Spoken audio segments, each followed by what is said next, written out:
Say it with me now. I'm a bounce, bounce, bounce, bounce.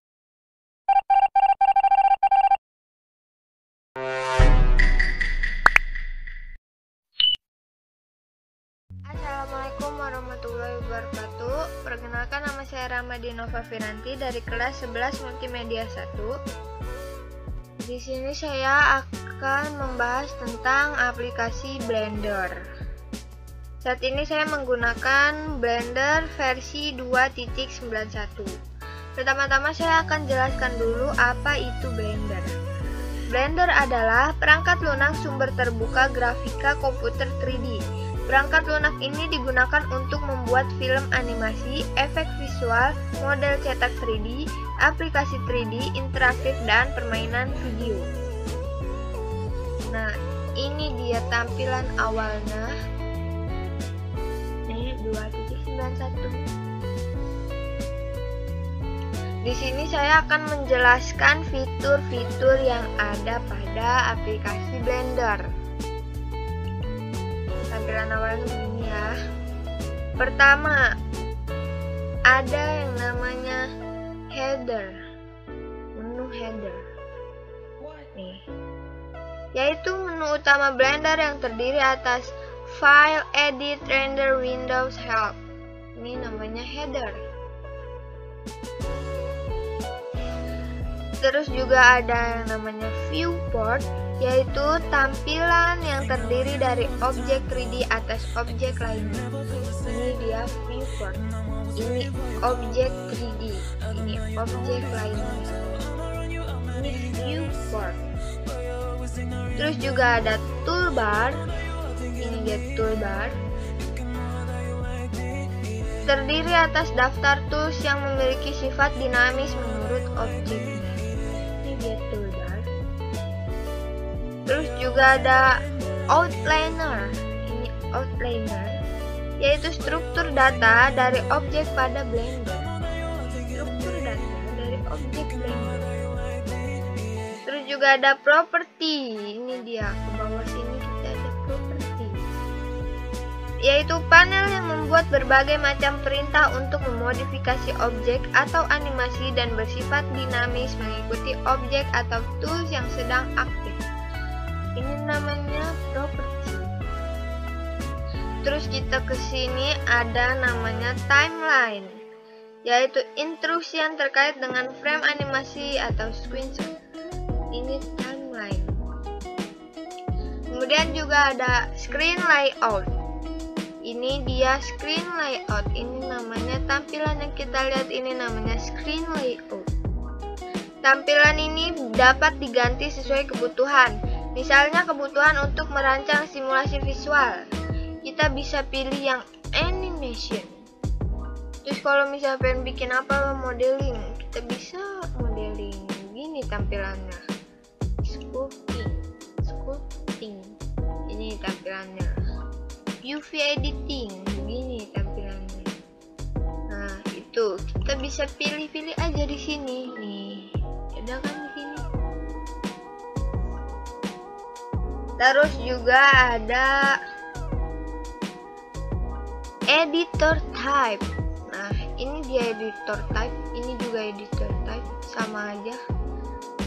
Nah, ada banyak macamnya, ada beberapa jenisnya.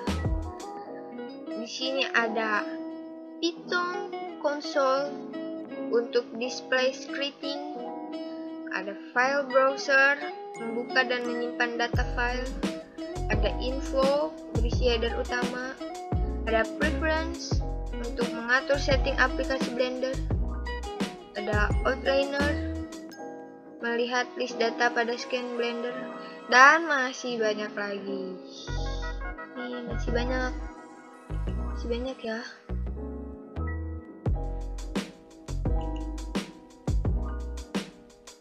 Terus juga, nah ini penting nih, bagi para pengguna laptop disarankan mengaktifkan emulate numpad karena berguna untuk menggantikan tombol numpad, sehingga bisa menggunakan perintah numpad dengan menekan tombol angka pada keyboard.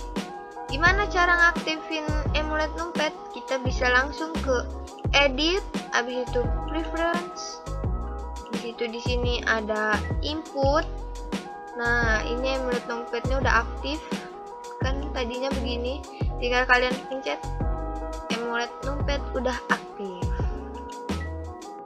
Nah, berikut ini saya bakal ngejelasin angka-angka pada numpad sebagai shortcut. Kita bisa pencet 1 untuk tampak depan, kita bisa pencet 3 tampak kanan, 7 tampak atas, 2 putar bawah 15 derajat, 8 putar atas 15 derajat, 4 putar kiri 15 derajat, 6 putar kanan 15 derajat, 5 ortografik atau perspektif, 0 kamera perspektif. Terus kita juga ada Snap 3D Cursor. Cara melakukan Snap 3D Cursor dengan menekan Shift S. Nah, Snap 3D Cursor kita bisa pilih di sini. Nah, ini ada banyak. Kita pengen ngapain? Kita bisa ini. Snap juga bisa digunakan saat mentransformasi objek dengan cara menekan Ctrl sambil merubah objek sehingga objek akan bertransformasi dengan skala tertentu. Oke. Nah, nih. Ada juga Adding Object, merupakan sebuah menu untuk menambah objek pada bidang 3D. Gimana cara lakukan adding object? Kita tinggal pencet Shift A. Nah, dia nongol kayak gini. Ini adding object ini.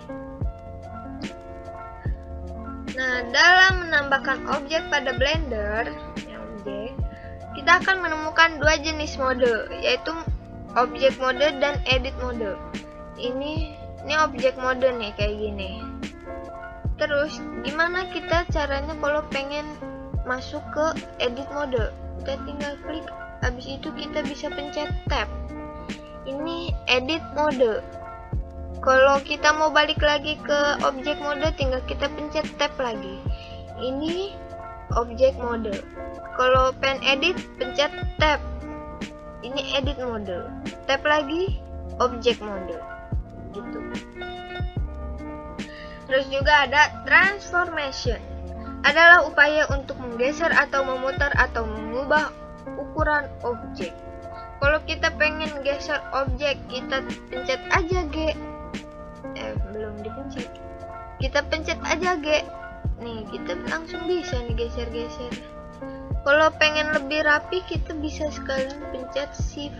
Nah, dia lebih tersusun gitu, nggak asal-asal. Terus juga kalau kita pengen memutar objek, kita tinggal pencet aja R. Nah, ini biar enggak itu muternya perlahan. Kalau nggak dipencet shift, dia begini. Oh, muternya cepet banget ya.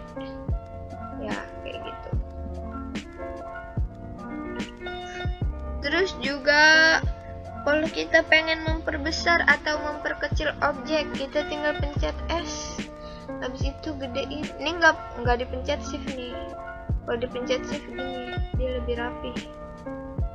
Nah, ini gedein. Kecil, gede, kecil, gede banget ya. Kecil. Nah, itu kalau pengen gedein kecilin, pencet S aja. Kalau mau mentransformasikan objek berdasarkan sumbu Y, X, atau Z, kita tinggal kombinasi aja pada keyboard nih. Kalau pengen geser sumbu X, tinggal G sama X. Habis itu bisa nih digeser kanan kiri. Ya, kanan kiri nih sih. Pokoknya sumbu X lah. Kalau misalnya pengen geser sumbu Y, tinggal G sama Y, habis itu bisa kita geser-geser. Kalau mau sumbu Z yang digeser, tinggal pencet G sama Z, habis itu atas bawah atas. Nah, gampang kan? Yoi lah. Kurang lebih segitu dulu yang bisa saya jelaskan tentang fitur-fitur yang ada di aplikasi Blender, karena saya juga masih belajar, biar kita sama-sama belajar. Semoga yang saya sampaikan ini bisa bermanfaat buat kita semua. Kurang lebihnya mohon maaf. Wassalamualaikum warahmatullahi wabarakatuh.